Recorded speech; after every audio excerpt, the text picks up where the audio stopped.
Nyokap gua tuh kan suka berenang. Suatu kali tuh dia panik waktu masuk ke air. Gerakannya ya tau lah, nggak karuan, terus makin panik makin tenggelam kan. Ternyata kakinya nggak nyampe dasar. Refleks kebanyakan orang kalau lihat kayak gitu tuh langsung pengennya nyemplung, terus narik ke atas gitu kan. Tapi entah kenapa waktu itu gua ada di situ. Cuman gue turun ke kolam, ready aja kalau ada apa-apa. Tapi nggak langsung narik.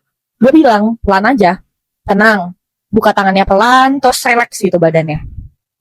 Karena logikanya sesimpel ini loh. Selama lo tenang, masa air tuh akan ngedorong badan lo ke atas. Air itu jauh lebih kuat daripada berat badan lo saat itu. Asal lo nggak ngelawan, lo juga nggak terlalu banyak gerakan, lo bakal ngambang sendiri gitu loh. Dan bener aja kan, begitu nyokap berhenti panik dan tubuhnya relax, dia mulai ngapung gitu pelan-pelan kayak posisi lo tau kan yang telentang begitu kan. Nah, gue tanya dong, tadi kenapa? Kan bisa berenang. Dia jawab, iya, kirain nggak sedalam itu gitu.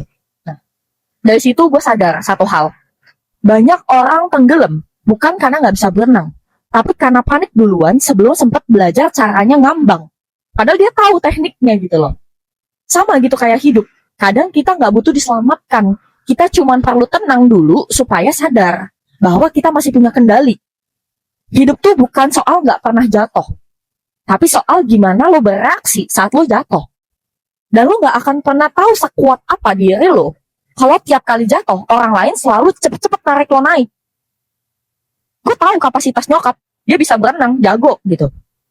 Gue bukannya nggak mau nolong, tapi kalau gue terlalu rush, terlalu buru-buru supaya dia naik gitu, dia nggak akan pernah belajar berdiri sendiri. Dia akan berekspektasi kalau gue selalu akan ada di sana buat bantu dia. Gue punya tanggung jawab sebagai anak, iya. Tapi tugas gue bukan jadi pelampung. Karena bahkan untuk seorang yang kita bilang dekat atau inner circle sekalipun, lo nggak akan selalu bisa hadir 24 jam gitu di setiap detik hidupnya mereka. Yang bisa lo lakuin bikin mereka sadar bahwa mereka bisa handle hidup mereka sendiri. Gue selalu bilang gini ke dia, ini sih perjanjian gue doang sih sama nyokap gitu. Ada atau nggak ada gue, lo tetap bisa handle. Jangan jadiin orang lain patokan hidup. Jangan korbanin kesenangan lo demi gue. Karena gue pun akan cari kesenangan gue sendiri. Dalam hidup, lo boleh sedikit egois. Ini hidup lo. I think juga berlaku buat teman-teman yang mungkin ngerasa tiap kali hidup berat dikit, panik. Yang tiap kali nggak sesuai ekspektasi, sibuk nyalahin keadaan. Tenang dulu gitu loh. Lihat apa yang bisa lo gerakin. Cek opsinya, hitung probabilitasnya. Pelan-pelan aja, nanti lo akan sadar. Lo nggak butuh ditarik.